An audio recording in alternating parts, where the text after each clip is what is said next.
for starters, I want to get to some details of the book, but for starters, when you hit your name, Stephen Walt, and the word anti-Semite in Google, there are over 500,000 hits. So I mentioned this to John Mearsheimer also. That infers, of course, that doesn't mean everyone's calling you an anti-Semite, but it does probably mean, in large part, you're part of a discourse of commentary, and some call you an anti-Semite. Could you address, what does this mean, in your view, the politics, the sociology of this, and what is happening with that in our society?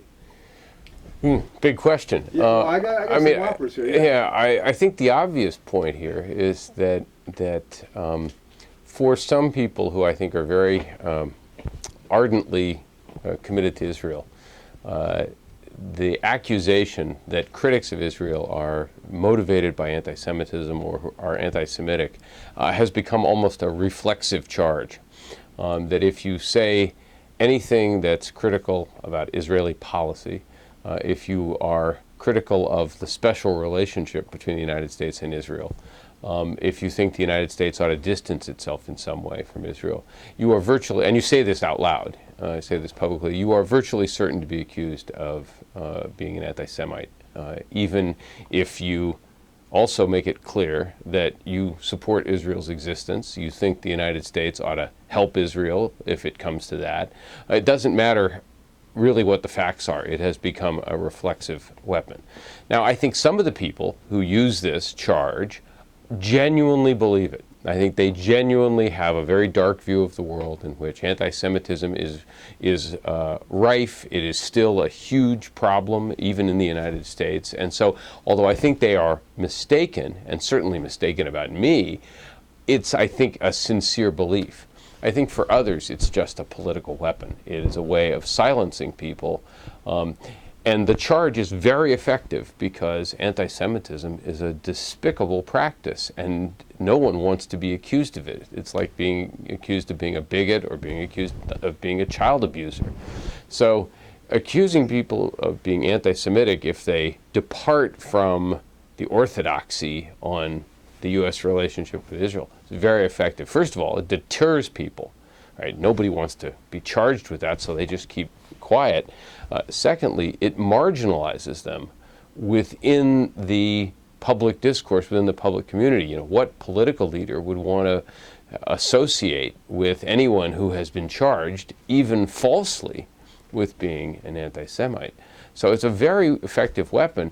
And there's many, I think, dangers with overusing it, but of course one of the great dangers is if you start using this charge against all sorts of people, including people for whom it is completely inappropriate, you're eventually degrading or demeaning the quite appropriate taboo against anti-Semitism. So it's a charge that ought to be directed at genuine anti-Semites, but not at people who are just trying to encourage more honest discussion about U.S. Middle East policy or about some of the actions of the Israeli government.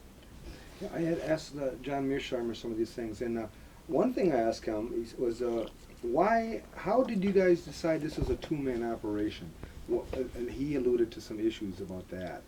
Two guys both of you doing this book. Yeah, I think there were three good reasons for it. I mean, first of all, this is an immense topic, right? Because it touches on key aspects of American politics, aspects of Middle East policy, aspects of Middle East history as well. So there's a huge research topic, and if you look at the book, an enormous amount of research went into it.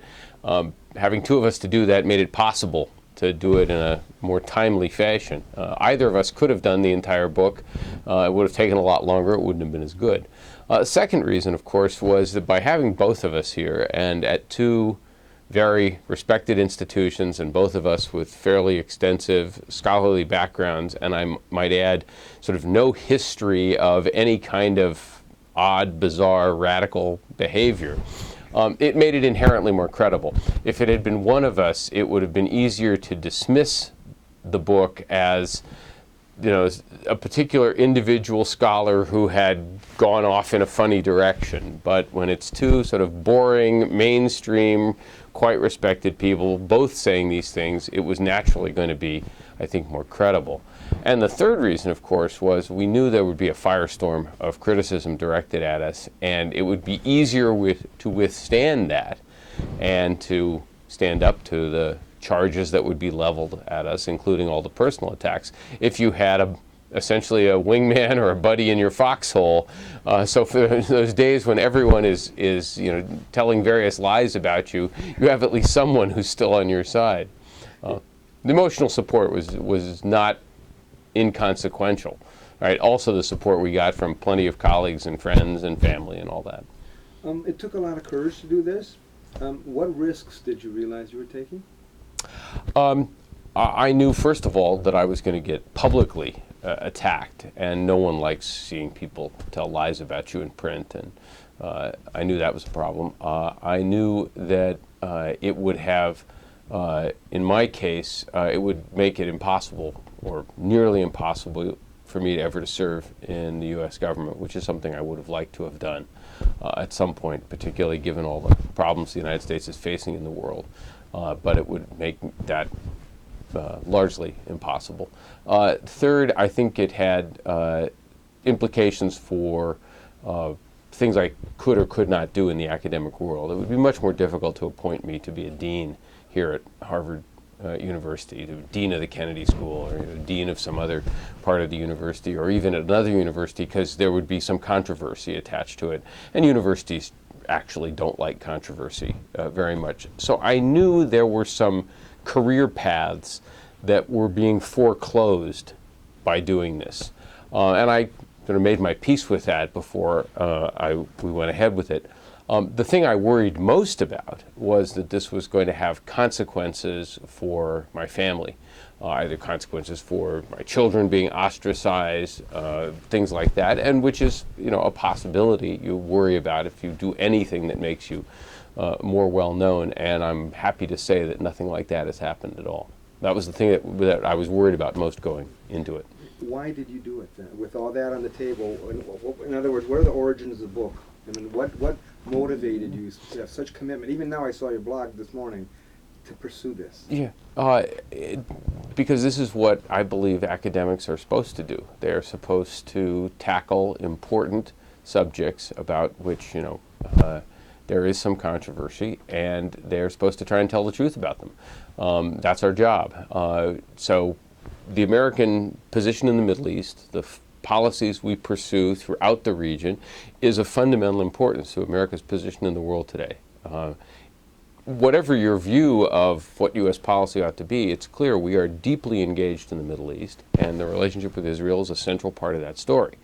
Right? And so we felt there was a topic here, the influence of the Israel lobby, that was basically a taboo subject. It was incredibly important. It had enormous impact on what we did in that part of the world. Not to say it controls it or anything like that, but enormous impact. But people were unwilling to talk about it, and certainly unwilling to be at all critical about it. Now, Harvard University gave me tenure, a permanent appointment, and the reason I have tenure is that I can say whatever I think, and I can't be punished by Harvard University for doing it. They can't fire me, they can't cut my salary, etc. for that reason. The real purpose for having tenure is so that you can take on topics that might be controversial, important topics that we ought to be debating in this society.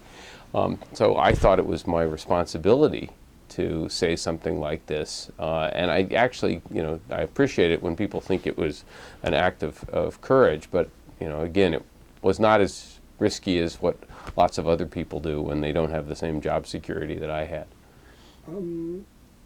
In essence, then, what is the thesis of your volume, please, for those who have not read it? Oh. I read it, but for those who have not. The basic argument of the book is that the United States has a special relationship with Israel. It's really unlike its relationship with any other country, where we give Israel large amounts and nearly unconditional amounts of support, both material, economic and military aid, but also diplomatic support, where we back them up diplomatically in almost all circumstances. And this relationship is a special one. It's unconditional. It sort of doesn't matter what Israel does, the United States will back it. That's sort of the first point of the book. Second, that the main reason for this special relationship has to do with domestic politics here in the United States, has to do with the political influence of a loose coalition of different groups and individuals whose mission is to promote a special relationship.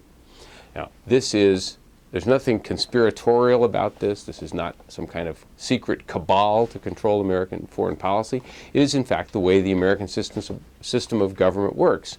We are a system of government that's based on interest groups, whether it's the National Rifle Association or the AARP or farmers or labor or manufacturers of different sorts, right? Or different ethnic groups, Cuban Americans, Italian Americans, Indian Americans, you name it. That's how our system works. It so happens that there is a very well-organized, well-funded set of groups, all pushing for a special relationship with the United States, between the United States and Israel.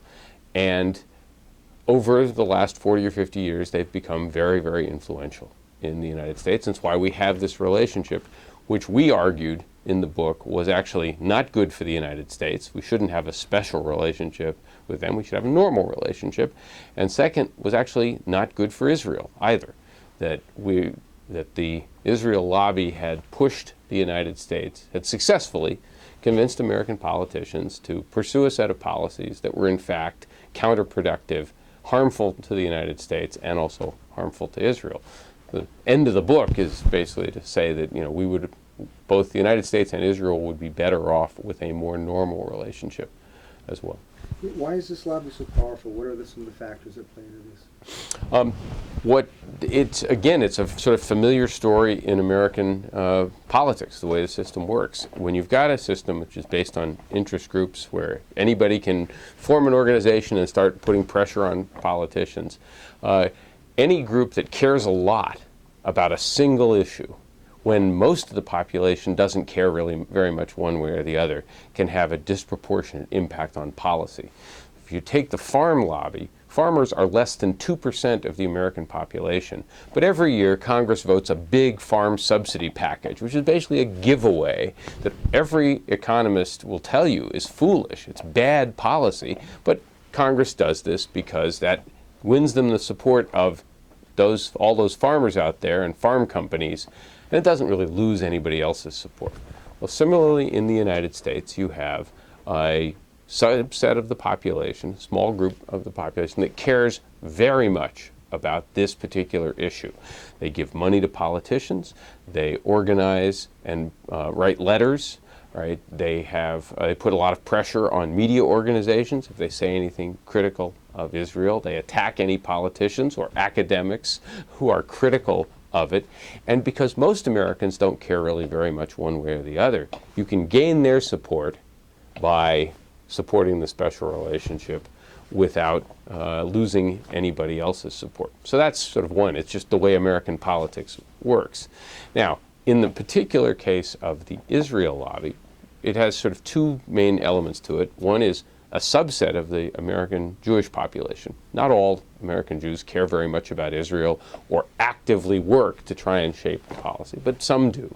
And they give money to groups like AIPAC, which lobbies congressmen all the time. They give money to congressional candidates, to presidential campaigns, and American Jews are very active in the political process, and especially in fundraising and financing political campaigns. So anybody running for president knows that they're in big trouble if they're not seen as ardently supportive of Israel. If you think about the 2008 campaign, right, McCain, Hillary Clinton, and Barack Obama all bent over backwards to demonstrate that they were pro-Israel, completely to the max. That's part of it. As I said, they also push very hard to shape discourse about Israel in the public debate. So if somebody like Jimmy Carter publishes a book that's somewhat critical of Israel, he'll immediately get attacked in book reviews and in ads taken out by the Anti-Defamation League and by other pro-Israel organizations attacking Carter for being biased or bigoted or historically inaccurate. They put pressure on academic organizations, right? So when we published our book, the dean of the Kennedy School got phone calls from donors complaining about what I had said, designed to make it clear that you don't want to hire many more people like that. I'll be upset. Now, some of this I think is actually not legitimate. It's sort of stifling free discourse. But most of what groups in the lobby do is just business as usual in American politics. They just happen to do it very well.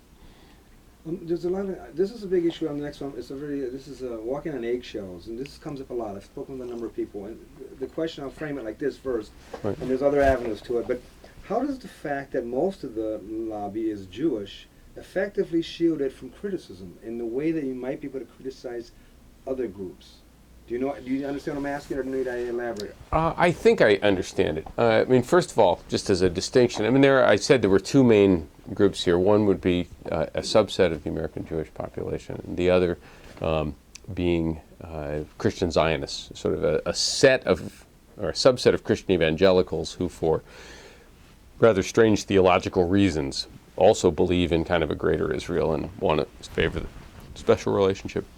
I think that the sensitivity on this question has a completely understandable historical basis, and that really stems from the awareness in much of American society of the many centuries of anti-Semitism in the Christian West, both Europe and to a lesser extent here in the United States, and a successful campaign, which I think was a wonderful development, to delegitimate anti-Semitism, to turn it into a widely understood bad thing.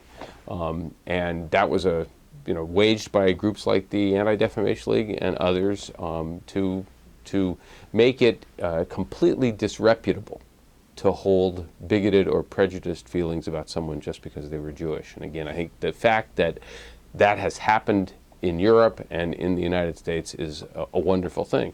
Now, obviously, the Holocaust was an important event in delegitimating anti-Semitism by showing what horrors could happen if this were allowed to sort of ferment, that occasionally it would cause real disasters. Well, given that we're aware of this history, given that people are conscious of the fact that anti-Semitism has been around for a long time, to say anything critical of the behavior of the Israeli government, the behavior of the Jewish state, or to suggest that people who are putting pressure in the American political system to support Israel down the line immediately invokes all sorts of old anti-Semitic stereotypes. We talk about this in the book, that this is a very tricky subject to talk about, because if you talk about lobbying by American Jews, you talk about their campaign contributions, people will think you're talking about the evil effects of Jewish money. If you point out that most columnists in American mainstream media tend to be pro-Israel, easily to document, people will think you're saying the Jews control the media or something like that. It doesn't matter how many times you say that's not what you're saying, right? It evokes some stereotypes that do have a history, a quite pernicious history about them. So, when we entered into this topic, we knew we were walking out onto a field that was a very delicate one, and we wrote the book as carefully as we could to try and make it clear that we were not trying to build on, evoke any of those old anti-Semitic stereotypes, that we found them repugnant, and we found the fact that most of them had been discredited by others in the past was a wonderful thing, and we were not trying to resurrect them. But despite the fact that you at length addressed that issue, a lot of people still came at you, including the ADL with their own book, right? Right. Could you elaborate on that? What you went to the full length, everything you can do to establish what you're doing here, but boom, it doesn't matter. It goes back to what I said at the beginning. It is such an effective weapon. It's both an effective weapon for silencing people, and it's an effective weapon for sort of rallying their side. Here come the protocols of the elders of Zion again. That I think they naturally go to the accusation, no matter what you say, to make it clear that that's not what you're doing. There's another element to this. Is I believe that the policy of unconditional support for Israel, which is what key groups in the lobby are trying to maintain. They disagree on some issues, but it's maintaining that unconditional special relationship that they all agree on.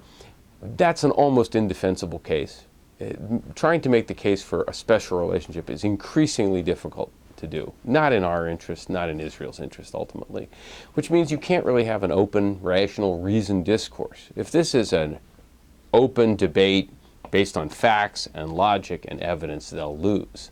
This has to be a one-sided debate where they can throw all sorts of accusations at the other side, people like me, and not face similar accusations back the other way, right? So, smearing people as being bigots or anti-Semites, trying to silence them, trying to, get their speaking engagements canceled so that others don't hear, going to great lengths to condemn work so people won't read it, things like that. That's all designed to make sure this isn't a fair and open exchange. It's got to be a one-sided debate. It's the only way they can sustain support for it. Could you address some examples? I mean, I saw online at the Montana, you were there, there's this big, right. You gave a lecture there, and there's the Naval Institute, you mentioned there or something. Could you discuss some of the problems you've run into? Well, I'll give you, I think, 3 examples.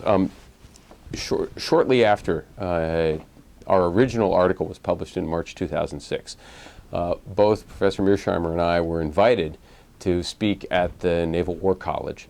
We had been invited actually prior to the publication of the article.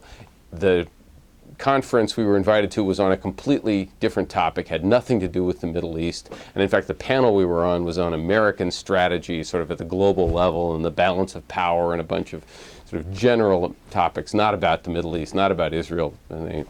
And when we got there for the conference, we were told by a member of the faculty there that the commandant of the Naval War College had been called by several congressmen and 1 senator saying that we should be disinvited. We should not be included in the program because of what we'd written in this other article. Now, again, we were talking on a totally separate topic, but even if we had been talking about the Middle East, it shouldn't have mattered. And to his credit, the commandant of the Naval War College said, absolutely not. We invited them in good faith. They can come. And of course, we spoke, and it was completely uneventful. So that's one event. Second, after we had finished the book, and we were starting to do a book tour and speaking at various venues, we were invited to speak at the Chicago Council on Global Affairs in Chicago, Illinois. An institution, by the way, that both John and I had been members of. I think John may still be a member. When I lived in Chicago, was a member in good standing there as well. We were looking forward to it, and then in the summer, we were supposed to go there in September. I guess about sometime in July, John got a phone call from the president of the Chicago Council on Global Affairs saying he was canceling our engagement, and he said at one point that he had to do it to protect the institution. And it was clear that some members of the community, and I believe some members of the board of directors who are very strongly pro-Israel and provide a lot of the money for the organization, had said absolutely not. They can't come and speak here. And so we never did. Even though, by the way, the Chicago Council has plenty of people who come in and talk about the Middle East, just generally from a different perspective than ours. And then finally, you referred to a speaker series at the University of Montana that I was invited to. And I came and gave actually 2 different talks. One talk on a general talk on American foreign policy, and another talk at their request to a smaller group on our work on the Israel lobby. And several members of the faculty not only tried to get the talk canceled, but tried to get the person who was the chair of the lecture committee that picked the speakers in this speaker series, tried to get him fired from his position for having the temerity to invite me to actually come and speak. I might add that virtually everywhere we spoke in doing our book tour around the country, the organizers told us that they had gotten phone calls protesting our being allowed to speak. None of them, with the exception of the cases I told you about, actually canceled. Although, no, that's not true. We were supposed to speak at Google headquarters in Mountain View, California. They have actually a lecture series, and we had, and they canceled us at the last minute, with sort of 3 or 4 days beforehand. And we also had an invitation from the Graduate Center at the City University of New York, which was also canceled. So there were a few places that got cold feet. Almost everywhere faced pressure not to allow us to speak. And this, of course, is completely contrary to the idea of having an open discussion about an important topic in American foreign policy.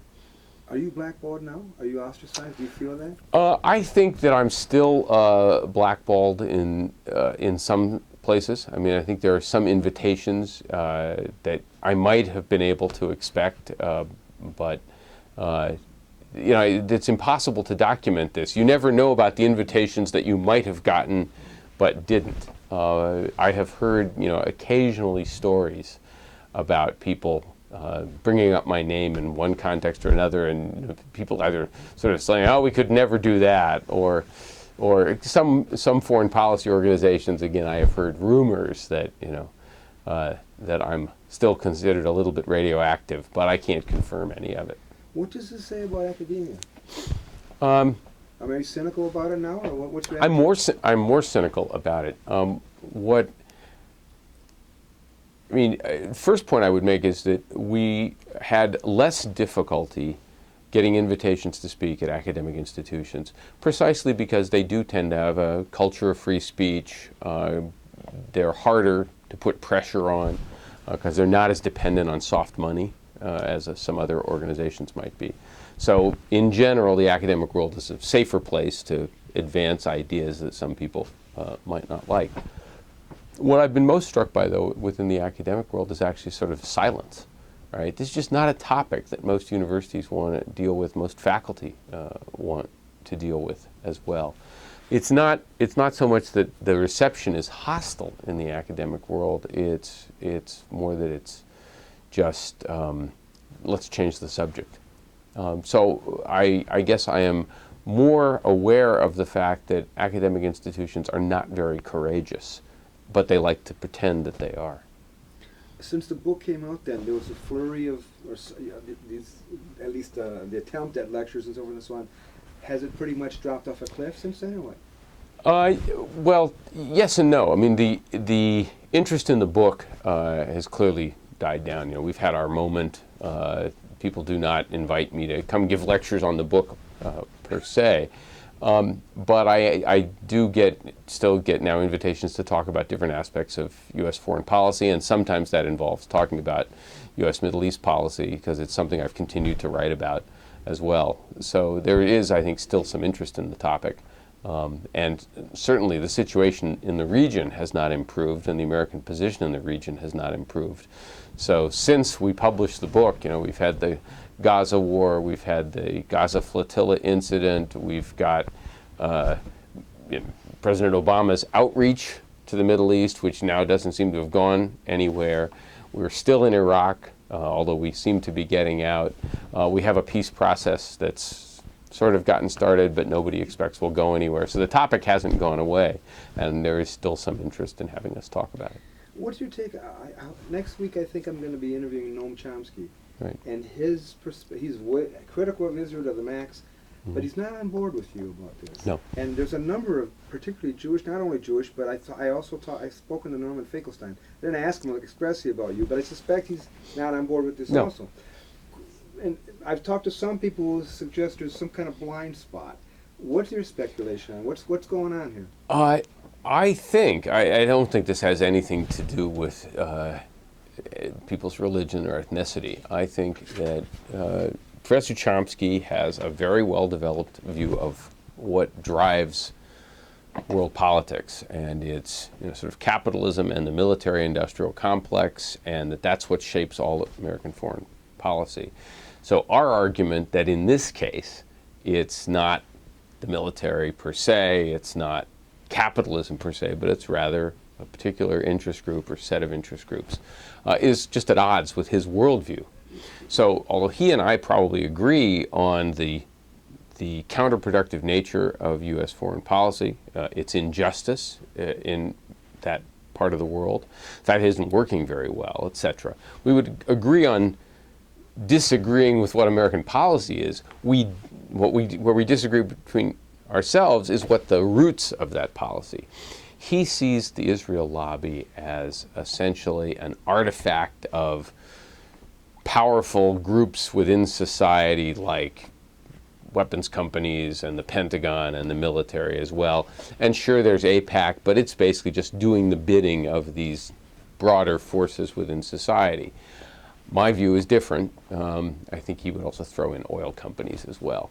My view is different, that in fact our policy in the Middle East is not the policy that oil companies would like to see. Our policy in the Middle East is not the one that the Pentagon would actually like to see, because Israel's not really a strategic asset, and people in the military know that. They don't say it very loudly, but they understand that. And therefore, we have a disagreement over the roots of American Middle East policy, even though we're both critical of it. I would add, though, both Professor Finkelstein and Professor Chomsky, when they disagree with us, they do it in a straightforward, respectful, scholarly way. Right? They take issue with our arguments. They treat our arguments fairly. They indicate why they don't agree with us. And we can have a reasonable discussion with them, whether in person or in print. Neither of them ever does any sort of character assassination, accuses us of having dark or base motives, things like that. It's totally different than the criticisms we get from the other side. They've both experienced that. Absolutely. They've both smeared themselves. To what degree has internal American military and intelligence security been breached by the Israel army? Can you speculate on that? You allude to it briefly, I think. Yeah. We stayed almost completely away from that question. There's no question that the State of Israel conducts lots of espionage activities in the United States, both spying on American corporations to get trade secrets and things like that, technology and other things, and spying on the U.S. military. The Jonathan Pollard case is everyone's favorite case, but it's hardly the only one. And the FBI has said on a number of occasions that Israel is the second or third most active country spying on the United States. That's Israel, though. That's not the lobby. Right? There was this famous case of a couple of employees of AIPAC, one of the main organizations in the lobby, where they were indicted and accused of having passed classified information or helping pass classified information from a Pentagon official who did plea bargain and took the prison sentence, and passing intelligence to a representative of Israel, and the case was eventually dropped by the Justice Department. We stayed away from that entire question of whether or not groups in the lobby are engaged in espionage. I don't know if they are or not. I don't make that accusation at all. Our point was that the public activities of the lobby, again, not a cabal, not a conspiracy, totally legitimate, to organize, to put pressure on politicians, to do almost all the things they do, totally normal behavior. Our argument was that those policies were legitimate things to do. We just disagree with the policies that they are recommending. I don't think it's wrong for the National Rifle Association to do what it does to try and advance its agenda, but I disagree with its agenda. The difference is you can criticize the National Rifle Association, or you can criticize their views on gun control and not immediately be attacked for having some deeply rooted animus to gun owners or to gun manufacturers or whatever. It's not quite the same thing when you deal with the Israel lobby. In your blog, I noticed you mentioned that, I think, in the book somewhat, but you talk about in your blog the issue of dual loyalty, how problematic, and the quicksand there. But could you discuss that? Yeah, I'll say a little bit about that. Well, as I've said on my blog, I actually don't like the phrase dual loyalty, precisely because it does have this historical meaning that is, I think, basically anti-Semitic. The idea of dual loyalty came out of Europe, and it was an accusation a couple hundred years ago that Jews were a people apart from the societies in which they lived, and they couldn't ever really assimilate and be loyal citizens because they'd always be too loyal to each other. And I think this is an anti-Semitic slur, and I think we have lots of evidence here in the United States to the contrary, and actually there was ample evidence in Europe. But so if you start throwing this term dual loyalty around, it immediately invokes, to me, a very ugly set of accusations. It is worth noting, by the way, that there are social scientists, including a very prominent political scientist in Israel named Gabriel Sheffer, very fine scholar, who now use the term in a very neutral way to describe the fact that people genuinely often feel loyalty to more than one country. After all, we here in the United States allow people to have dual citizenship. You can be a citizen of the United States and a citizen of France, or a citizen of Canada, or a citizen of Israel. And what does that mean but what you have a feeling of attachment or certain affinity to more than one country. Even in the United States, you're allowed to serve in foreign militaries. We've had plenty of American citizens who've served in the Israeli Defense Forces as well. That's considered perfectly okay, and I don't disagree with that. But I do think that we can have situations of conflict of interest, right, in specific policy contexts. So we would be, just as you would not be allowed to serve on a jury if your sister was the plaintiff in the case, in say a civil suit, because there's an obvious conflict of interest there. It seems to me there is a problem if you have someone who clearly has a very powerful attachment, personal attachment, to some foreign country. Doesn't matter what country it is, Japan, Jordan, Iran, Russia, Israel, Pakistan, I don't care. And putting a person with an obvious attachment in a position of great responsibility, shaping American policy towards that particular state. Even if they were doing everything in their power to pursue the American national interest, it's asking an awful lot for them to sort of check their own feelings at the door and assume they'll be completely unbiased, completely objective about this. And I think, again, a number of policymakers who have faced this issue have often been quite candid at talking about how hard it is. So I actually don't like to question people's loyalty one way or the other. I do think we have to worry occasionally about putting people in positions where there is a conflict of interest, and we ought to try to minimize that. You can probably never eliminate it completely, but we ought to be wary about it. We also ought to be able to talk about it, right? When there is someone who has a powerful attachment to some other country, for example, Israel, and they've made it clear in the things they've said, the things they've written, the jobs they've held beforehand. For example, maybe they worked for AIPAC for 10 or 15 years. They've made it clear that they have a very strong view here. Well, if you put someone like that in a position running American Middle East policy, shouldn't we be able to talk about it, about the things they've done in the past and how maybe they're not the best person to put in charge of that portfolio?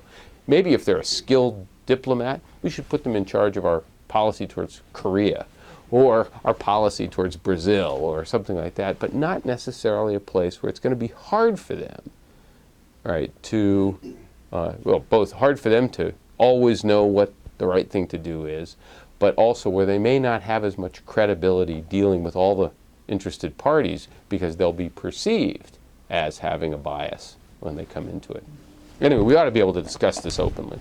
Well, along those lines, this has been brought up by others I've interviewed. Rahm Emanuel was a case in point, right? Mm-hmm. What's your take on him? Apparently, I haven't researched this, apparently he worked at some subsidiary of the Israeli army, on that. And there he is, so it's such an important position. What's your take? My take is I don't have a really big problem with that. I think you do have to be very, very careful about this because it could be used to start disqualifying people from almost any high office. So if, for example, suppose I had been in the Peace Corps and I'd spent my Peace Corps years in Ethiopia or Niger or somewhere, and I'd really fallen in love with the place. I had a great experience, loved the people, and always therefore felt a sort of soft spot in my heart for Niger because I'd been there and I'd lived there. Would you say I couldn't be chief of staff at the White House because there's 195 countries in the world and he's clearly a loyal American, but he's got this special thing about Niger, right? Or a special feeling for Spain if I'd lived there. Or suppose my father was Indian, my mother was American, I grew up in the United States, I'm an American citizen. Are you telling me I can't be chief of staff of the White House because India is an important country and occasionally issues of Indian-American relations are going to come across the president's desk? No, I don't think so. So I'm very wary of disqualifying people because they have manifested this. Would I say that maybe somebody who's made it clear that they have a very strong attachment to India. I wouldn't necessarily put them in charge of U.S. policy towards India, but I wouldn't necessarily disqualify them from government service and from a high position in the White House. Let me ask you, this is all a slippery slope. It's all eggshells here. Yeah. But I interviewed James Petrus. You guys cite him. I don't know if you'll call in the book. He's done some work. He's professor emeritus in New York. He is upset that Elena Kagan is the third Zionist in his idea on the Supreme Court. Third of them. That's his perspective. Now, is he falling into what you would criticize? What's your sense of that? That's going much further than I would go. And furthermore, I don't think there's anything wrong with being a Zionist. I think by many definitions of Zionism, I would consider myself a Zionist because I support the existence of a Jewish state in Palestine. Right? And I have friends and colleagues who disagree with me on that, think I'm being too defensive of the status quo. But the idea that someone who subscribed to that idea, that it was okay that there was a Jewish state in Palestine, that was a good thing, is disqualifying from the Supreme Court, that's much further than I would ever be willing to go. I also think that starts to steer very close to sort of counting up people's ethnic backgrounds, and I'm very wary of that one. I don't think we want to get into the business of saying, how many Catholics are on the Supreme Court, how many Catholics are in the Senate, how many Protestants, how many Muslims, how many Jews. I think, again, that's a direction one does not want to go. I much prefer talking about the actual policy recommendations. What are these groups, whether it's AIPAC or the Zionist Organization of America or the Christians United for Israel or the Washington Institute for Near East Policy, what are the policies that these groups are advocating, and do those policies make sense or not? How has the Israel lobby expanded Israel's enemies to be America's tool? You guys address that somewhat in the book. Well, I think that it has encouraged the United States to demonize and target different countries or different groups that are at odds with Israel. And if you are a country or a group that has a conflict with Israel, there'll be pressure put upon American politicians to line up behind the Israeli view and use American power to advance that agenda. So whether it's the troubled relationship between the United States and Iran, the relationship between the United States and Iraq under Saddam Hussein, certainly the American relationship with Syria, in each of these cases, the lobby pushes very hard for the United States to adopt a confrontational position. Back in the 1990s, when the Clinton administration was exploring the possibility of some sort of opening to Iran, the Iranian government was actually signaling that it wanted to try and lower the temperature, maybe repair the relationship. Key organizations in the lobby were dead set against this and worked very hard to derail anything that might improve the relationship. I think that's also been true with the relationship between the United States and Syria. So, yes, in a very real sense, the lobby has pushed very hard for Israel's enemies to be regarded as America's enemies. It's part of being, providing unconditional support. We will back Israel no matter what it's doing, no matter what or who it decides to target. I'll give you one final example. Over the last 15 or 20 years, Israel's closest relationship with a Muslim country was its relationship with Turkey. They actually had quite a close strategic partnership for various reasons. Lots of cooperation between the Turkish military and the Israeli military. With the arrival, the restoration of democracy in Turkey, the emergence of the AKP, now the governing party, which is essentially an Islamist party in Turkey, Turkey has begun to be much more critical of Israeli policy, and in particular Israel's treatment of the Palestinians. This culminated in the Israeli attack on the Gaza Freedom Flotilla, which was largely a Turkish operation. And immediately you have seen key organizations in the lobby turn on Turkey. Turkey they used to defend. They used to think Turkey was wonderful because it had a strong, close relationship of cooperation with Israel. As soon as that relationship fell apart, then you find groups back here in Washington saying, oh, Turkey's going off the deep end. The United States has to distance itself from Turkey. We've got to start putting some pressure on the Turks. This is real trouble. So the relationship between a country and Israel tends to determine how the lobby views it. I think you mentioned this, I've read it elsewhere, that Jewish groups or pro-Israel groups have been active in the past in squelching talk about the Armenian genocide. Could you discuss that? I think you discussed that something. Yeah, I haven't focused closely on this issue, but the most prominent case was a case when the Anti-Defamation League, a group was organized in part to condemn all acts of bigotry, all acts of prejudice and discrimination, and in particular, very much against genocide, major human rights abuses against particular groups. Nonetheless, the ADL, the national organization of the ADL, was intervening in Congress to convince congressmen not to pass a resolution declaring the Turkish killing of Armenians in World War I as a genocide. This is something the Armenian lobby, which there is, an Armenian lobby, not as powerful, has been pushing for years, trying to get the U.S. Congress to do this. And it looked for a while like the stars might be lining up to finally sort of get this resolution passed. Needless to say, the U.S. executive branch, like State Department, has always thought this was a terrible idea. It was going to make the Turks very angry. They were a NATO ally, etc. So they've always tried to discourage it. But it was about to be passed, and the ADL and other groups weighed in to stop. And quite ironic, right, that the ADL would not want to have another genocide acknowledged. And they did it because they didn't want to disrupt the Turkish relationship with Israel. As soon as the relationship between Turkey and Israel began to erode over the past couple of years, this past year the ADL lifted its opposition, right, and the resolution passed. So, I mean, again, it shows you sort of what is driving their calculations. It is not so much principle as much as a commitment to a particular country. The arguments that you guys in the book say the arguments that Israel is a partner in the war against terror and is the only country in the Middle East that shares our values. Neither of these arguments stand up to scrutiny. And you also say elsewhere that the Israeli lobby has successfully convinced many Americans that American and Israeli interests are essentially identical. In fact, they are not. Could you elaborate on that, please? Yeah, there's a lot there. Your book is very deep.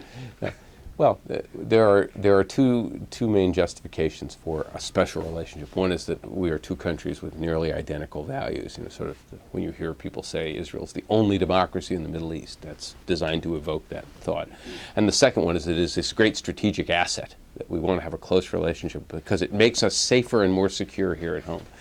And we devote a chapter in the book to each of these claims. With respect to the claim about values, Israel is a democracy, but it is not a democracy whose values are identical to those of the United States. The United States is a liberal democracy where citizens of all backgrounds are supposed to have equal rights, whether you're black, white, Asian, Catholic, Protestant, Jewish, Muslim, we're all supposed to have equal rights. Now, we don't always live up to that ideal, but that's the principle. It's enshrined in the Constitution. It's very much a part of our values. Israel is not a liberal democracy. Israel is explicitly founded as a Jewish state, and Jews in Israel have a privileged status, both de facto and de jure. It is true that there is, about 20% of the population of Israel is not Jewish, but they're treated as second-class citizens, discriminated against in a wide variety of ways. And the identity of the state is not one of one person, one vote, or all citizens being equally valued, right? It's, again, explicitly regarded as a Jewish state. I'm not saying that's a bad thing. Remember, I said a while back that I support the existence of a Jewish state. It's just to say that the basis of Israel and the basis of the United States are not identical. Our values are not identical. Moreover, Israel is occupying land where there are nearly as many Palestinians as there are Israeli Jews, West Bank and controlling Gaza effectively, which means that they're ruling like colonizers over a large population that doesn't want to be governed by them. And they're denying those millions of people all political rights. This is not consistent with American values as we understand them now. We are not supporters of colonialism. The United States has long been an opponent of having colonies, and we led the fight against colonialism after World War II. So there's another place where our values are just fundamentally at odds. Now, the case that Israel's a strategic asset, I think if you look carefully at that, it's really not true. Israel didn't fight in the first Gulf War or the second Gulf War because it couldn't do much to help our situation there. And we point out that now the argument is that, well, Israel has a terrorism problem and we have a terrorism problem, so it's our great partner against terror. This has the logic exactly backwards. We have a terrorism problem, not entirely, but in good part, because we are so closely tied to Israel. We know that our support for Israel was one of the reasons, not the only reason, but one of the reasons Osama bin Laden wanted to attack the United States on September 11th. Other members of al-Qaeda have made it clear that this is part of what motivates them. Not the only thing, but part of what motivates them. So the idea that Israel is this great asset in the fight against terrorism is actually dead wrong. We would have less of a terrorism problem if we were less closely associated with Israel, or if we were pushing Israel to solve the Israeli-Palestinian problem in a fair and just way. Of course, we're not doing that. We're doing quite the opposite. We talk a good game there, but then we don't do anything to actually bring it about.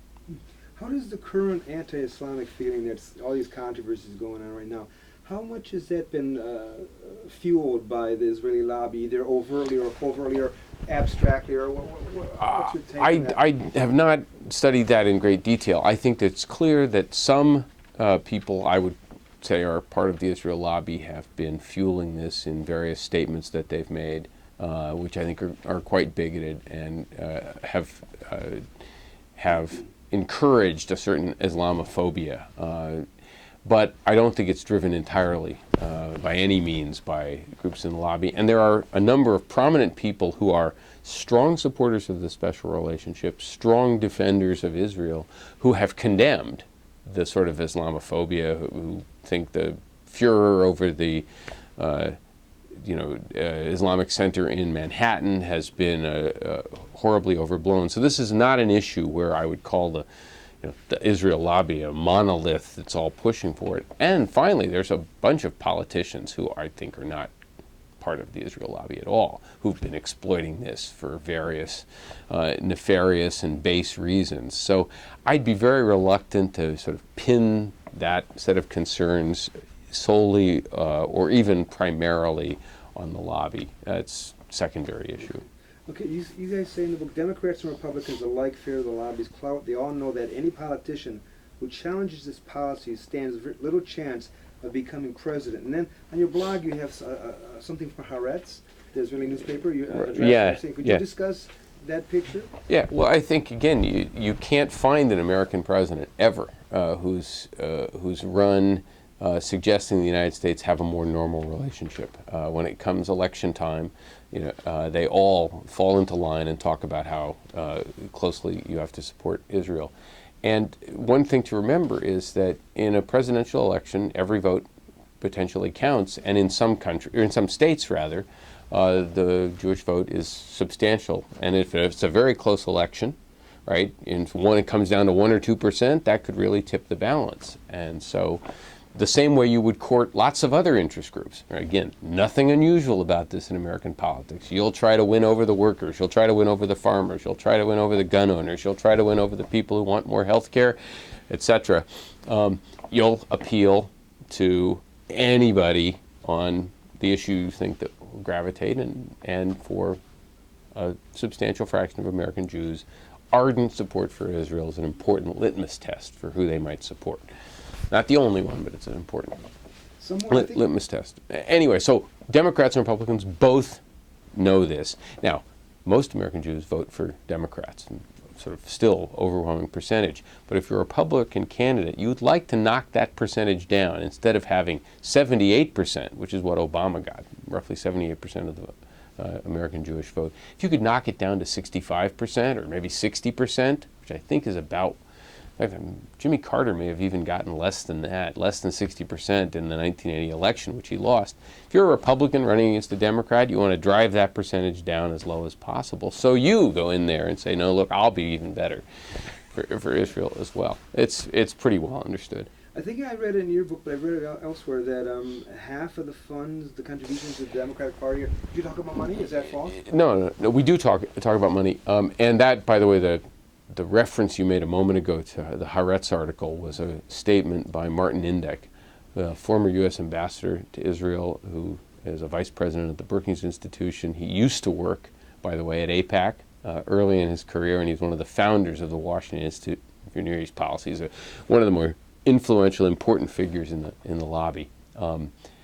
And he gave an interview with Haaretz a few weeks ago where he was explaining why Obama had shifted from his original pressure to a much more accommodating position. And he said, I can't quote it exactly, but he basically said that, it's quite clear that they began to hear from important figures in the American Jewish establishment, including many people who gave large sums of money to the Democratic Party, that this was not making them happy. Now, 2010 is an election year, at least for Congress, and therefore, this is not me talking, this was Indyk talking. This pretty much explains why Obama began to shift his policy. I wish I could read the exact quotation. In any case, remind me what talking about money here. Nobody knows the exact amount of campaign contributions because nobody keeps data that's tabulated on the basis of someone's religion or someone's ethnicity. That's not how we tabulate it. There are various anecdotal estimates of what percentage of campaign contributions are given by American Jews, and they range from 20% to the Democratic Party in a presidential election year to 50%, somewhere in there. But nobody knows exactly what the number is. We do know that American Jews are very active in politics, and that's, I think, a wonderful thing because political participation is a good thing. I wish more Americans did that. And they're very involved in contributing money in a wide variety of ways, philanthropy and also to campaigns, and given the way our system works, I think that's very good. I wish more groups were as generous. But that has a consequence, and that is that American politicians are going to be very sensitive about taking a position that might cause some of that money to dry up. We also don't know what percentage of that money is tied to Israel, right? That is to say, if I was a politician, I changed my position on Israel, how much of that money would go away? Some of it undoubtedly would. Not all of it, because some of that money is being tied to other issues as well. But nobody really knows. We do know that there are about 30 to 40 political action committees, fundraising groups that are active in elections. And I think over the last 15 years or so, there are about 35 pro-Israel PACs. Right, and they've raised, something like $55 million for congressional candidates over this last 15 years or so. I may not have the number right, but that's about where it is. By contrast, there are a couple of Arab American PACs, and they've raised about $800,000 over the same period. So if you're running for Congress and you're asking, where am I likely to be able to get contributions, you pretty much know that if you were to adopt a more pro-Palestinian position, you're not going to get the same amount of money as if you adopt a sort of let's back Israel down the line. Do you know anything about the special envoy for combating and monitoring anti-Semitism, the State Department? Do you know anything about that? Do you have any speculations on that as part of the lobby or not? I don't think I know her name, Hannah Rosenthal, I believe. I don't know very much about it. I probably shouldn't say anything. I followed it a little bit. She seems like a very decent person who's trying to do a good thing. Okay. What about all the studies, anti-Semitism departments popping up in the country in the last 10, 20 years? Would you consider them to be part of the lobby? I think you do want to look at these sort of on a case-by-case basis. Anti-Semitism is an important historical phenomenon as well as a despicable practice, and therefore it's something that we ought to study the same way we would study lots of other social phenomenon. So it doesn't trouble me at all if individuals want to study it and if people want to support programs. That said, I do think that in some cases, people who are motivated by the sort of commitment to Israel have given money to organizations, including universities, designed to foster an atmosphere or designed to encourage attacks on, actually designed to encourage a view of anti-Semitism that I think is wrong. And in particular, what you do see is an effort in recent years to expand the definition of what constitutes anti-Semitism to include virtually any criticism of Israel or anything that challenges what Israel is doing or challenges the special relationship. And so, anybody, even someone who is Israeli, someone who's Jewish, someone who's strongly committed to Israel but is highly critical, can get accused of, being unconsciously anti-Semitic or helping to delegitimate Israel as well. And I think that at times what ought to be a legitimate subject of concern becomes very politicized. Do you recall you quote some studies in the book about the racist attitudes of Jewish Israelis towards Arabs? Do you recall any of those at all? No, not that I could quote the numbers on it, but yes, there have been repeated studies over the last decade or more showing that a substantial fraction of the Israeli population has what I think anyone would regard as a sort of racist attitude towards Arabs. I think that's not surprising, given a century or more of conflict between those two groups. Of course, you can find equally reprehensible attitudes among some Palestinians, among some Arabs as well. It's, I think, almost inevitable. It's something people ought to be aware of, though. You cite a Pew poll about how most of the world thinks that 20 of 21 countries, including Israel, a large number of people in those countries believe that U.S. foreign policy favors Israel too much. Could you elaborate on that? Do you recall this? Yeah, I do. No, the Pew Global Attitudes Survey does polling sort of year-round on different questions, and one of the surveys was done, I forget exactly which year, several years ago, in 21 different countries, and one of the questions, as you just indicated, was, does the United States favor Israel too much? And the overwhelming reaction in almost every country polled was yes, right? I think including Israel as well, which was perhaps somewhat ironic. This is not actually headline news, right? The United States doesn't have a relationship with any other country that's remotely like its relationship with Israel. Just the magnitude of American aid to Israel, where we give $3 to $4 billion a year. It amounts to about $500 per Israeli citizen every year, check from Uncle Sam, essentially. We don't do that for any other country. The fact that it's virtually the only country in the world where no American politician can say anything even remotely critical without facing a firestorm of criticism. You can criticize the Germans, you can criticize the Russians, you can criticize the British even, right, in various ways and not face this. But Israel's special in that regard. And everybody knows it. American politicians know it, and certainly citizens all around the world know it. How much time do we have? We got about 3 minutes. 3 minutes. Neocons, that's a big subject. Could you address the issue about them per your book? You argue, they're central to the neoconservative movement, and they form the bulk of the lobby, but not all. And could you address their influence in terms of, say, Iraq War and so forth? Yeah, very quickly, we regard the neoconservatives as a subset, a particularly hawkish subset of the various groups within the Israel lobby. Not all neoconservatives are Jewish, but virtually all neoconservatives are very pro-Israel, even the ones who are not Jewish. And one prominent neoconservative, Max Boot, once said it was really sort of one of the defining features of neoconservatism was a very strong commitment to Israel. So we see them as part of the lobby because they are actively working to support that special relationship. That's basically our definition, right? Any individual or group that actively works to promote the special relationship. And the neoconservatives who work in various capacities clearly fit that definition. Second, we argue that the neoconservatives in particular, and to a lesser extent, other organizations and groups within the lobby, but certainly the neoconservatives, were the principal driving force behind the decision to invade Iraq in 2003. The whole idea of invading Iraq and overthrowing Saddam Hussein was invented, was thought up, dreamed up by a group of neoconservatives who began pushing it in the 1990s.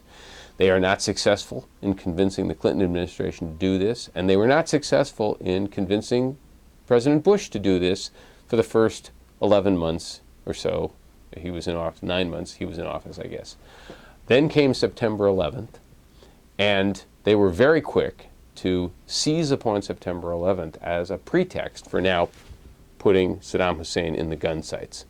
Famously, Deputy Secretary of Defense Paul Wolfowitz, 4 days after September 11th, recommended to President Bush that the United States begin by invading Iraq. Now, Bush, by the way, overruled him. We did Afghanistan first, then we did Iraq. But the idea was out there, and it was still being pushed by the same group of people. And we argue that without the neoconservatives, you would not have gotten the Iraq War. I might add, other organizations like AIPAC and some other groups in the lobby eventually helped sell the policy in various ways, as did a number of prominent pro-Israel journalists as well. Very importantly, though, we do not argue that the lobby and the neoconservatives were sort of all-powerful. I think if September 11th had never happened, we probably would not have invaded Iraq. Right? It took, and certainly if they hadn't convinced Bush and Cheney to go along with it after September 11th, it would not have happened. So again, this is not some kind of secret, mysterious cabal that controls American foreign policy. It's rather, in this case, an influential group of people who had a plan, who had something, a policy they wanted the United States to adopt. They used lots of different channels of influence to push that policy, and then the stars did line up after September 11th to bring their policy into fruition. The great irony in all of this, of course, is not only was the invasion of Iraq a disaster for the United States and very bad for the Iraqi people, it was not good for Israel either, because what did it do? By eliminating Saddam Hussein, eliminating Iraq as a power, it enhanced the position of Iran, a country that is much more of a problem and much more of a concern for the Israelis. My great concern with the neocons, right, is not that they, weren't loyal Americans. I think they were perfectly loyal Americans. I think they thought what they were advocating was good for the United States and good for Israel too. My problem with the neoconservatives is they were just wrong, right? They were bumblers who got the United States to pursue a foolish policy in the Middle East, which was bad for us, bad for Israel, and bad for others in the region.